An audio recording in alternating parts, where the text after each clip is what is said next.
Follow boy, shawty on this track, so I am killing it. Yeah, Souja D, they ain't never listen, man. All that I see, all up in my face, got to get away, I'm tired of all these things, all that I see, all up in my face, got to get away, I'm tired of all these. Hi, my name is David Cheriscar, and some of you guys know me as a rapper, Souja D, and this is my girlfriend right here, Shekinah Ealey, and we're making this video to tell you guys about our testimonies and tell you guys about the things that are going to happen real soon. Some of you guys maybe know, some of you guys maybe not, but that's what I'm here for, to do God's work. Well, at the same time, you know, even us as Christians, we're not perfect. If you call yourself perfect, then you're lying to yourself. But the only place that's perfect is in heaven. Out here, while we're still on earth, we gotta work our way to make it. That's why it's called working and walking with Christ. You get it? But the main purpose of this video is to tell you guys about our life.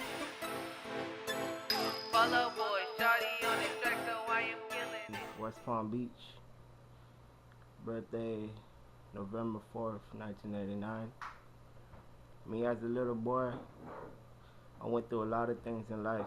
And even when I was little, I used to experience a whole bunch of stuff in my life. I remember one part of my life where I was laying down in bed, and every time I put my head on the pillow, I would hear lots of people, and I try to wonder, why am I hearing all these people every time I put my head on the pillow? I don't understand. Then I take my head off the pillow, my ears, and I don't hear nothing. Then I put my head back on the pillow, then I hear again. I'm like, that's so weird. And there's one point in time where I was outside playing in front of my house, and I started hearing things, and there was nobody around me, and it was like way down the street. Then I heard someone's conversation. I'm like, what is going on? And I started thinking I'm crazy. At that time I was only 8 years old. You hear me? I was only 8 years old experiencing these things. And my auntie told me when I was little, I used to have this imaginary friend that I used to walk around and talk to all the time. And I don't remember, but she does. But let me take you a little bit farther back in my life.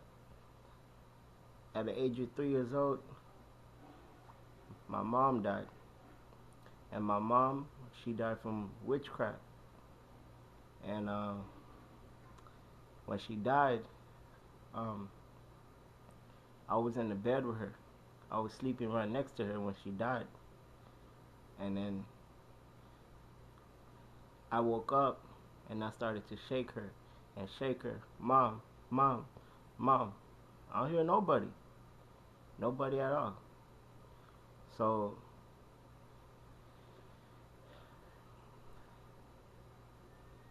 she was gone. And then I started crying. But not crying because she died, because I was too young, I was too little. I didn't understand, I didn't know. I was crying because she didn't want to wake up. Then my auntie heard me crying, and then my auntie came in the room, and she seen my mom's spirit. And my mom said that she will always love me, and us as the family. And then she left. And my auntie, she knew what was finna go down. And I was 3 years old. I was in Haiti. Cause my mom knew she was gonna die. So she took me and went to Haiti with me just to, be here for the last time. So after she died, whatever killed my mom was supposed to come and kill me too. But God been watching me. He been taking care of me my whole entire life. And he's like, that's not going to happen to my son. So my auntie took me. The second day, we took a trip all the way to the airport in Haiti. And then she got me out of there. Came back to Florida, dropped me off, and then went back to Haiti to go bury my mom. And just like everyone else that has these stories, I grew up without no mother. And when I got older, I started doing a lot of things in my life that I didn't really know about. But God, he been working in my life all these years. But the thing is that, like, I really didn't know because I was too blind living in the world. I remember when I was 14 years old, my friends had called me, David, to come to the park. I'm like, alright, I'm coming. So I got on my bike and I started riding real fast. It was one of them bikes with the little 4 pegs on there, on each tire. So I'm riding and my front wheel hit a rock. And then my whole front wheel hit that rock and the back of my bike went up and I flew off the bike. I didn't have on no helmet. I didn't have on nothing. And I was on concrete and my head hit the floor first. Then a bike fell on top of me afterwards. I mean, that's hard concrete. My head hit that concrete so hard. I ain't getting nothing but a scratch on me. And my head, nothing. Can't tell me that was a God. And at the age of 16, I was laying down one day. And it was about 5 o'clock in the morning. It was time for me to get up to go to school. So I tried to get up and I couldn't move. And I'm thinking to myself, like, what the hell going on? Am I still dreaming? I wasn't in a dream. It was reality. I could not move my body. I could not move my arms. I couldn't move my legs. But I'm just laying there. And I felt something really heavy sitting on top of me. I could not breathe. It's like I'm choking. So I didn't know at that time, I was a Christian, that when things happen to you like that, you're supposed to call in Jesus' name. When evil spirits try to come and try to hurt you, you're supposed to call in Jesus' name for Jesus to come and save you. But I didn't know. So I laid there with something heavy sitting on top of me. And I could not breathe, feel like someone's choking me. I'm like, help me. Could not get up for nothing. I was like a paralyzed person. So I laid there and I closed my eyes again for like 5 minutes. And then after I opened my eyes, I was able to get up. I was loose. And then when I jumped up, I'm like, what in the world was that? And I went to my auntie the same afternoon when I came from school. I came to my auntie. I said, when I was laying down, I told her what was happening to me. She said, that's an evil spirit. When evil spirits come and they try to hurt you, you're supposed to call in the name of Jesus Christ. I didn't know. But now that I know, and it happens, I'm going to call Jesus Christ. And it's not just about calling Jesus Christ with your mouth. You can call with your mouth too. But if you're getting choked, you can think of it. Call Jesus Christ in your mind, and he will hear you and still come and save you. No matter what it is, just call his name, and he will still come and save you. But yeah, so after that happened to me, I don't know, I just felt strange. But even though I still continued the same route, and things in my life started getting worse. I remember when I used to work at Burger King, I came home from work one night, and I was like, I just walked in the door, and I see my auntie standing in the living room, and she's looking out the window, and then she started talking to me. She's like, David, you got to be careful out here in the streets. You got to be careful. I said, okay, but, you know, as a teenager, you don't really think sometimes. You know, you just say okay to whatever it is, but you really don't have the full knowledge of what they're talking about. Then, as days and days go by, I was in school, you know, everyday chilling, everyday life. I started hanging out with these friends. And then, with these friends, I started doing bad stuff. And me, I was already bad myself. But by being with these friends, they just made it more worse for me. And every day I be getting into fights. I be getting suspended. School constantly calling my house. And I'll have people that'll try to come and fight me all the time and all type of crazy stuff. And me and my friends will be stealing and doing all type of crazy stuff. And it just been going on over the years. Just being bad, not caring, not giving a damn about anything. But God, he said, God said, that's enough of that. That's enough of that. I brought you to this earth just for you to do what I have for you to do. Not to do all these things carrying on in life. See, back then, when I was younger, I didn't understand these things. But as you get older and older, you know, you will start to see. Your ears will start to open. Your mind will start to open. You'll start to recognize things that you didn't recognize before. And things that people would tell you before, you'll start to hear it. You'll start to know it. And for the young people, you know, I want to tell you guys this. You know, anything that's going on in your life, and you thinking that you're not going to have a way out, there's always a way out. It don't matter what it is. All you got to do is get up and get on your knees and pray to God, and he will save you. Sometimes it'll be in mysterious ways that you will never think of, and he will save you.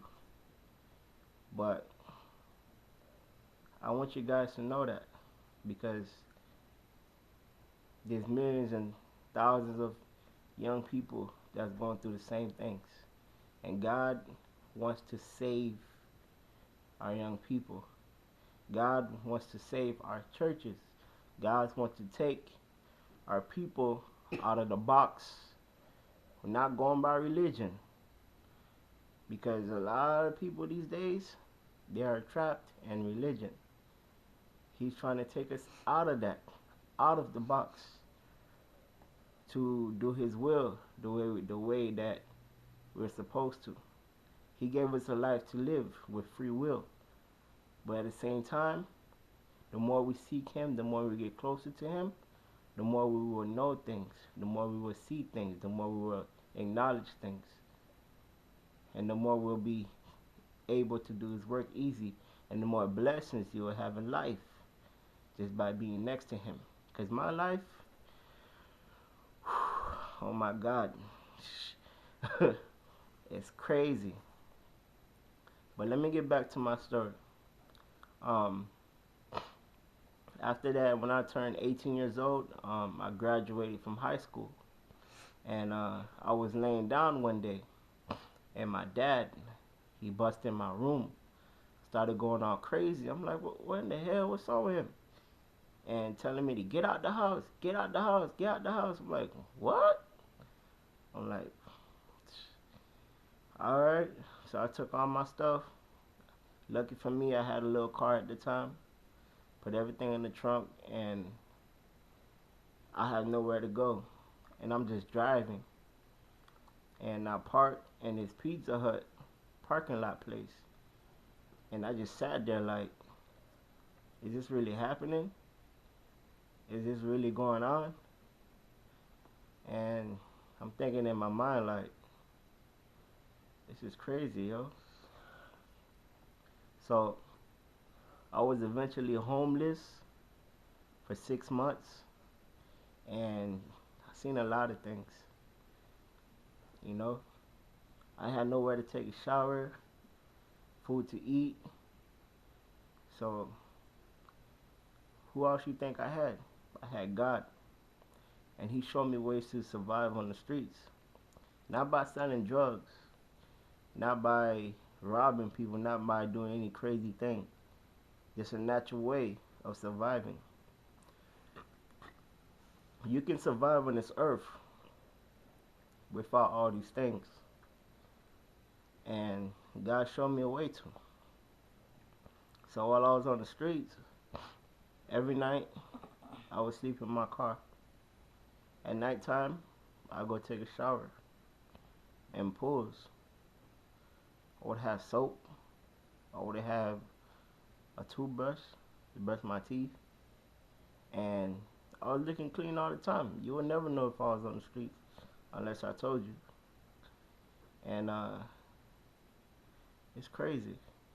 But while I was on the streets, I met a lot of different people, homeless people that are homeless just like me. And we did a lot of things, and we talked, and I talked to a lot of them. Not about God, but mostly about their life and stuff. And I remember there was this kid. He was like 15 years old, and he was on the streets. He was living in the trailer park. And even though I was on the streets myself, I was always a good person with a good heart. So what I did, he had no food to eat. I had my food stamp card. I went inside of Publix. I brought him some food to eat.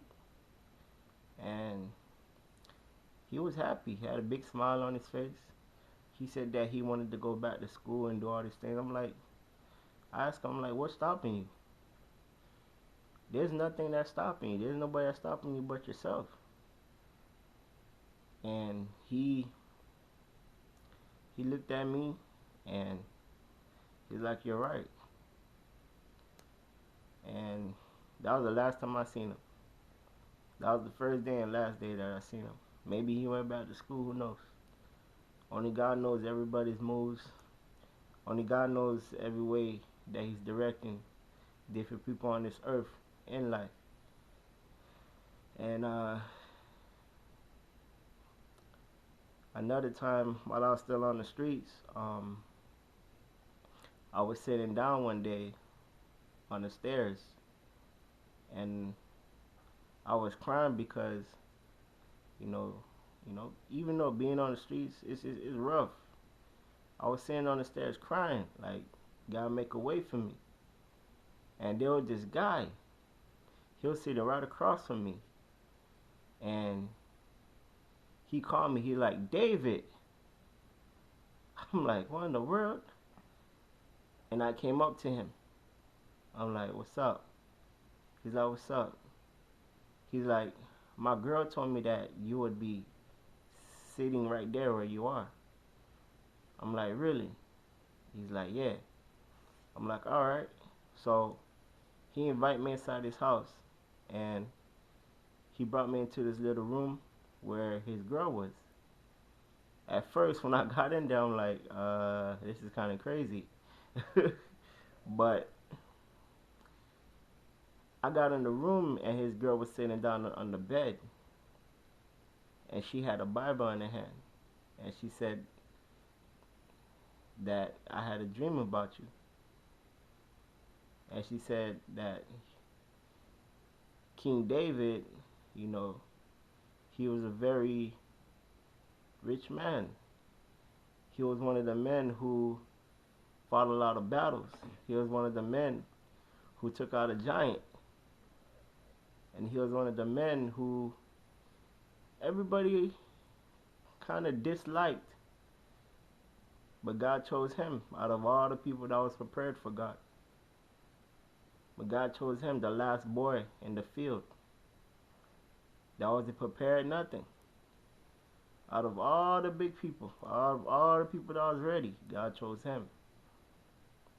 And me, from the life and the story of David, I feel the same way.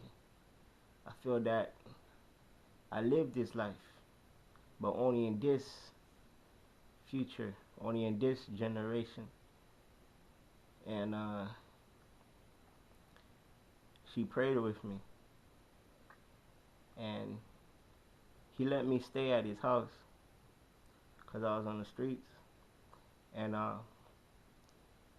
he was nobody perfect either. Just like I say, Christian or not Christian, whatever that you want to label yourself, either way you still belong to God.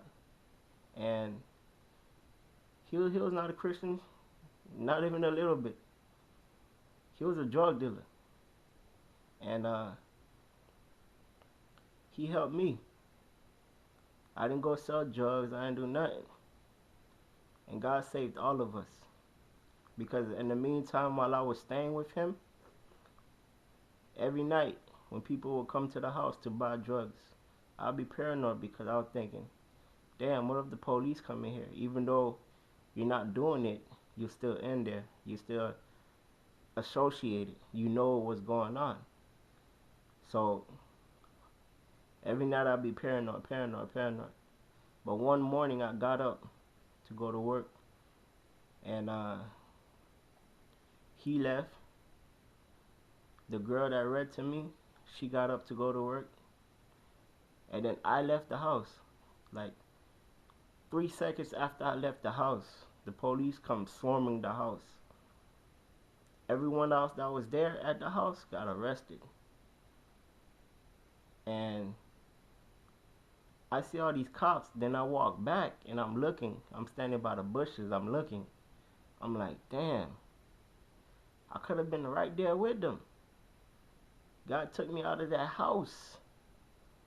Seconds, not minutes, seconds before they came busting through the door. And you can't tell me that's not God. Because all the stuff they had in there, you do some major time. And I was saved, the girl was saved, and the drug dealer that talked to me, that brought me in his house, was saved. All three of us out of all the people. Because God knows his people.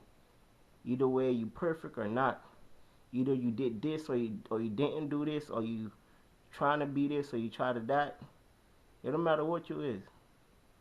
God knows his people. And he saved all three of us. He gave mercy upon our lives. And I was just in shock mode, like, oh my God, that's crazy. Because I could have been right there. I would be talking to you right now. I would have been in jail too, even though I was associated. But after that, now I'm back on the streets. I had a job, but it wasn't enough. It was not enough to get an apartment. And my car, it got towed eventually from where I left it. So now I have nowhere to sleep. So every night I would go into the electric rooms by the apartments.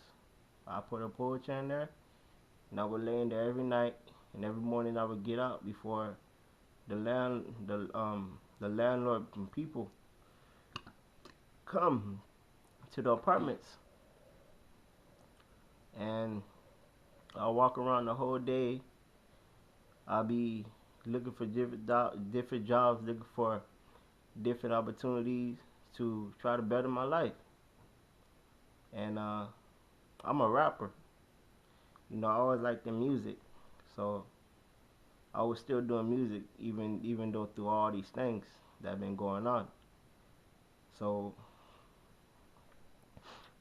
one day I get a phone call from my sister, and she says that she didn't know I was on the streets. She says, "Come and live with me." I'm like, all right. So I left the place where I was at, went to a different city, went to Wellington to go stay with my sister. And from there, that's when I started to, like, you know, recognize everything. Because God, He will put you through some things just for you to understand. Put you through some things so when you make it out, you can help other people that are in a hope. You know, a lot of people have problems and issues in their life that they go through, and sometimes they get mad at God. It's not God that's doing it. You gotta understand, it's a battlefield, man. You know, you going through them things for a reason. You think He really wants to put you through those things? He really doesn't. Just like the people that go to hell, you think He wants to let them people go to hell? Nah. It's from what it's the choices that you make in your life. You know? And the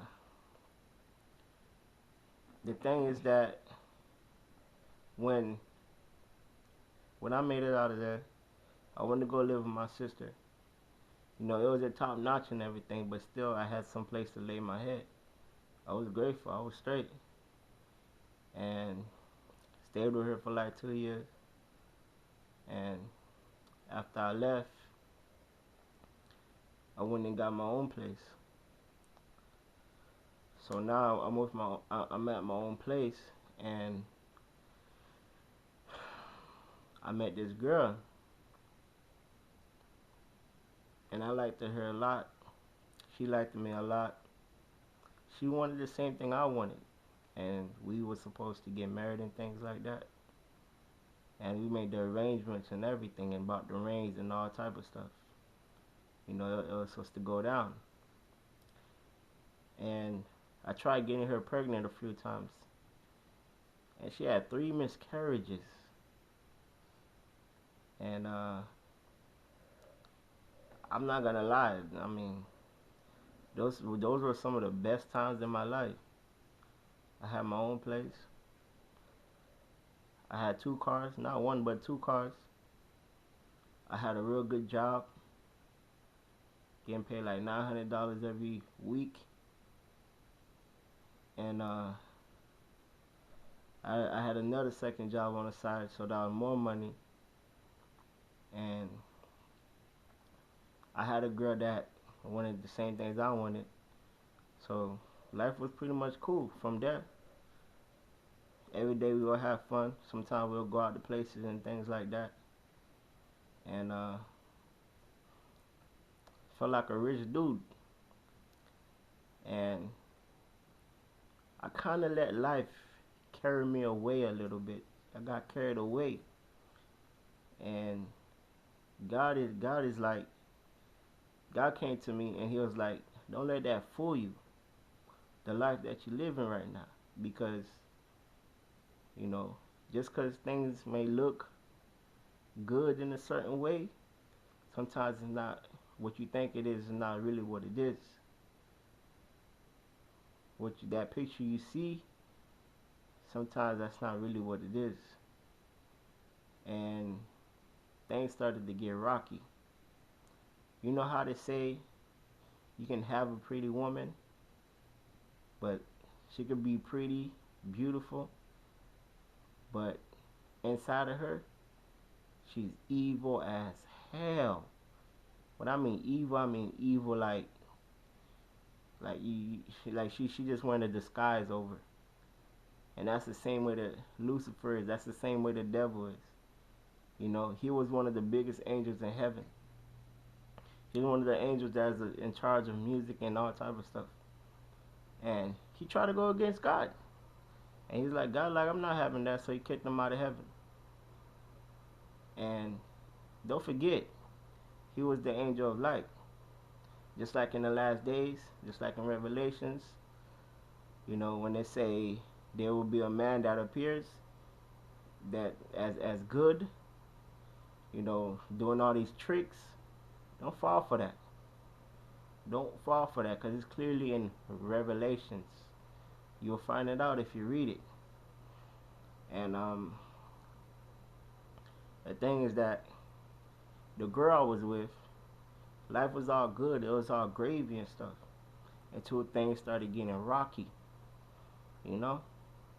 And one day I went to work, and every time I come home, she would be on her laptop. And every time I come around her, she would quickly close it, and I used to wonder why. And out of nowhere, just one day, she tried to pick a fight with me, and she just started getting mean. She just started getting evil. Like, and I ain't do nothing to this. I'm like, what the hell is going on? And she didn't want to talk to me, nothing. I'm like, what? So Valentine's Day came, and I came out of work at 5 o'clock in the morning. I went to Walgreens, and I brought her a big thing of Valentine stuff. Then I came to the house, and I put things everywhere, and I gave it to her. And then she woke up and she seen it. Guess what she did with it? She threw it in the trash. And I'm sitting there like, did she really just do that? And I'm like, this is crazy. This can't be real. And things just start getting worse and worse. And then one day, I went to work, and I was sick, and I got off work early, and I came home, and I seen some clothes around the place, but I didn't think none of it, because she usually leaves clothes around. And one afternoon, me and her, we went to the clinic. For it was me, her, and her baby. We went to the clinic, and while we were sitting down waiting, I told her I'll be right back. I'm going to 7-Eleven, and I brought a big Slurpee drink, and I was drinking it. I came back to the clinic. I'm sitting there and I'm drinking it. And after we get out the clinic, we go to the mall, because she had to buy something. And I went to this little like drink stand, fruit stand, and I took another drink, brought another drink, some banana drink, and I drank that too. And as I walked by the bathroom, I started feeling dizzy, started feeling like I want to fall out. I got so weak to the point where my evil ass girlfriend had to carry me to the car. And then I drove home, and then I sat in the car, and she went upstairs. I sat in the car. So as I'm sitting there, I started feeling better. And then I'm like, you know what? I'm finna go to my auntie house to see if she got something for me to see what's going on with me. So I get in the car. I call her. I tell her I'm gonna be back. So as I'm driving to my auntie house, something in my head tells me, David, go to the hospital. So instead of getting off the exit to my auntie house, I pass it. And as I'm driving to go up to the next exit, going on top of the hill to make a turn, I got so weak, it was very hard for me to turn the car wheel. So after I made my turn, my energy kind of came back, and I started driving faster until I got to the hospital. Then I parked the car and I'm dragging myself into the hospital. And then they took my information, and as I'm sitting there, the doctor's talking to me, and I'm explaining to her what's going on. And the doctor asked me, "Are you diabetic?" I'm like, "No, hell no." And she's like, "Okay, let me just check you out." I'm like, "Alright." So she takes my blood, and the meter, it says 9999. 909 blood sugar, high. And she looks at me like, "Are you still alive?" And then she gets me and she puts me, she calls some people to come down to get me. They put me in a wheelchair and they put me in a different room. And they insert this thing in my body. And they said I lost a lot of something. I forgot what they called it. But as soon as they gave that to me, whatever that I lost, I went into shock. I started shaking. My muscles started to move on their own, squeezing, and I was screaming to the top of my lungs. Doctors came in the room holding me down, and I just fell out, and I woke up in ICU. And as I'm sitting there in ICU, like, I'm like, damn, this is really serious. And I seen my auntie and the husband looking at me, asking me, I'm like, they in the hospital? This must really be serious. And after they left the hospital, my girlfriend comes in, and she comes and try to give me McDonald's while I'm in ICU. Yeah, something wrong with that. And then the doctor comes in and yells at her like, "You can't give him that. Are you trying to kill him?" And about a few days, no, not a few, about 2 weeks. 2 weeks later, I got out the hospital, and I called my job. My boss said, "You don't have to come to work because I know your condition." And I said, "I'm coming to work anyway." So the next day I went to work overnight, and as I got to my job, it was hard for me to walk. I couldn't walk straight. I was trying to, it's like I was a newborn baby trying to walk. And, you know, I had a lot of difficulties in my body. Couldn't walk straight. I couldn't eat anything I want anymore. I couldn't drink anything I want anymore. My sugar kept going up and down like crazy. And they told me about all these things that could happen. They said you could have heart problems. They said your kidney could fail and all type of stuff. And as I was sitting in my car in my job, I'm thinking in my mind, why me? Why me?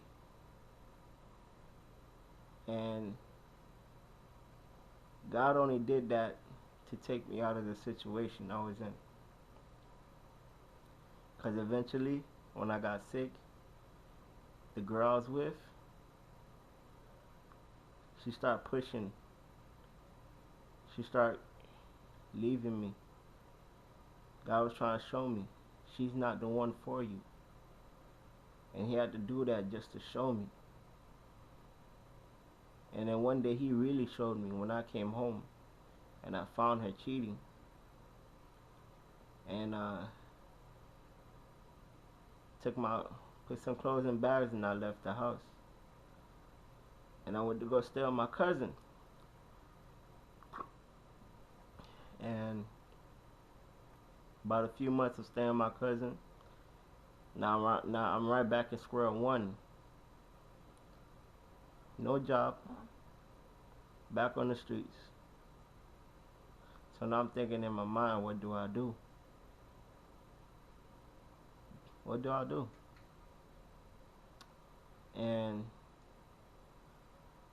But I wasn't in the streets for long this time. One day, I'm walking, and I went to my friend's house. And my friend was telling me about her sister was supposed to get a place, and they was going to ask me if I want to stay. Actually, they did ask me if I wanted to stay, and that was the whole plan. But God intervened, and there was this prophet lady that was walking. She came up to me. She said, "David, can you hold my stuff?" I'm looking at her. I'm like, "What the hell? How you know my name?" And she's like, "Can you watch my stuff for me?" She left her purse, everything, telling me to watch her stuff for her. And I'm looking crazy, like, this lady trusts me. What in the world? I'm a total stranger. And she goes to someone's window to put something, and then she comes back and she like, "Will you walk with me?" I'm like, "Sure." So I started walking with her. She says, "Can you put the cart back for me?" So I get the cart and I put it back for her. I'm like, "Man, I'm finna leave." So she calls me. She like, "Don't go." She says, "If you walk with me, I will tell you about your mother in heaven." I'm like, "What?" I'm like, "How would you possibly know that?" So I'm like, "Okay, I'll walk with you." So I started walking with her. And as I'm walking with her, she starts to tell me about my mom in heaven. She says that my mom prays for me all the time. Talks to God to, save my life, to everything. And my mom, my grandma, and others. And I was kind of glad at the same time, because I used to always wonder, did my mom ever make it? But now I know she did. So as we walking, we seen this bar place. And we went there and we sat by the bar. And she's telling me about life and all type of stuff. And then she tells me, "You see this bar where we at? There's a lot of demons in here." I didn't really understand what she meant by there's a lot of demons in here. There are demons in some people. She's like, "Go in there and tell them that you go in there and ask them for a cup of water." And she tells me who to go ask for a cup of water. So I walk in there and I ask the lady that she told me to ask for a cup of water. So I'm like, "Hi, my name's David, and I'm really thirsty. Can I have a cup of water, please?" She gave it to me. Then I came outside, and she like, "Who gave it to you?" She asked me, who gave it to you? I'm like, "The one that you told me to go ask." She like, "Okay." And then as we sitting there, we start talking, right? This man passed by. She starts telling me about the man's life. And then she calls out the man, and he comes to the table. And she starts telling the man about his life. And he's looking at her crazy. And then the man lies and says that, "I'm going inside. I'm going to be right back." And then when he walked away, she said he's not coming back. And eventually he never came back. Then the lady that I took the drink from, she comes outside, mean mugging, angry, telling the prophet lady to leave. So now we leave and we're walking and we go to this church. She brings me up to the altar. She tells me to get on my knees, lay down, to get on my knees, put my head down, and speak to God about everything. So, and I started doing that, and then she walked away. And then when I came back, after I got done praying and stuff, talking to God. She came back. She like, that's all? She like, that's all the time you're gonna give him? I'm like, what you want me to do? Like, I said some things, but I still didn't understand. So we leave the church and we're walking, and we walk by 7-Eleven, right? And as we standing by 7-Eleven, we meet this lady, this other lady, goes by the name of Nikel. And my prophet friend asks her, goes up and starts talking to her. And now she gets out of the car with her kids and she goes by the side of 7-Eleven. Now it's my prophet friend and it's the new stranger that we meet and her kids. And now they started praying in front of 7-Eleven, talking in spirit. And now the lady that goes by the name of Nikel, the new lady, she starts to speak in tongue, and her daughter goes, and her daughter had like a play sword, and her daughter put one on my forehead and my shoulders. And then now we all get into the car. Now we all strangers in a car. And we drive to the first lady house, the prophet lady I met, the first one. And now everyone gets out the car and it's just me and the kids. I'm like, I'm a total stranger and I'm sitting inside the car with 2 kids, with everything in the car's running. Like, if I was a bad guy, I would have drove away.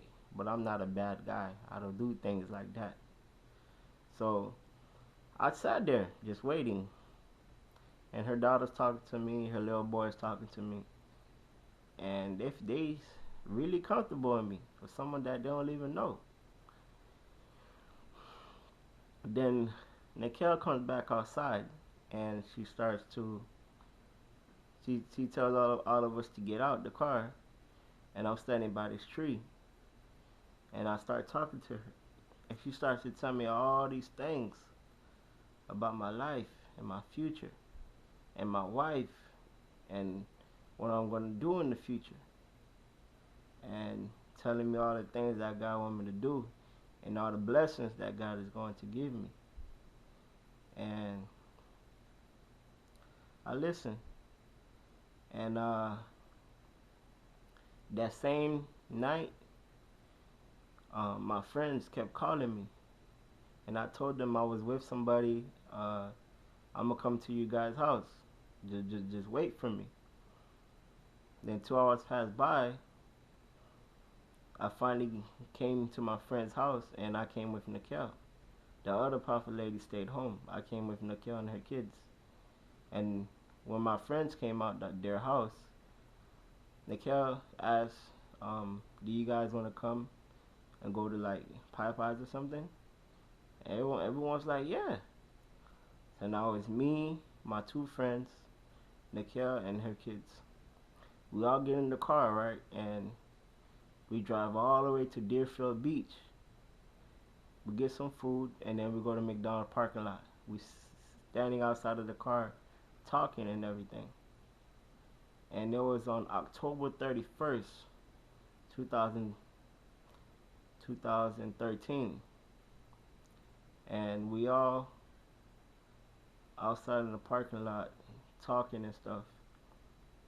And then Nikel starts to tell us a bunch of stuff about our lives and my friends. And we started praying and praising God October 31st on the devil's birthday. And I know he was pissed. And that same night, by 2, 3 o'clock in the morning, Nikel goes to drop off the girls, my friends, and she asked me where to drop me off. And I said, you could drop me off right here at Dunkin' Donuts. She like, why? I'm like, that's how I'm gonna sleep. She like, I'm not gonna let you sleep on the streets. Then we drove to her house. She made me sit in the car for a little bit. And then she came back and got me, came inside the house, gave me a blanket, and I laid down and went to sleep. Then the next day, I'm finna leave.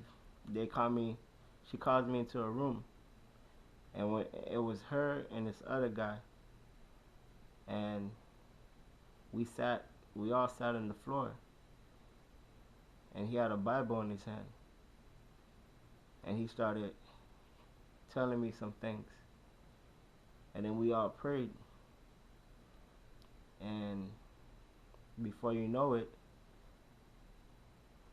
I was living there now. And it's crazy. But I got some more stories to tell you about this story. But I'm finna cut it short today. I'm gonna tell you the next story in my next video. So I hope you guys get some things from my story that relates to your life, and I'll see you in the next video. Peace. Jesus, can you help me? What a nigga do? Feeling like I lost my mind is full of clutter. Don't know which way to go. Feeling like a rock. People all around me when they hate on me. Trying to bring me down, send me to the gutter. Eat on peanut butter, I don't really care.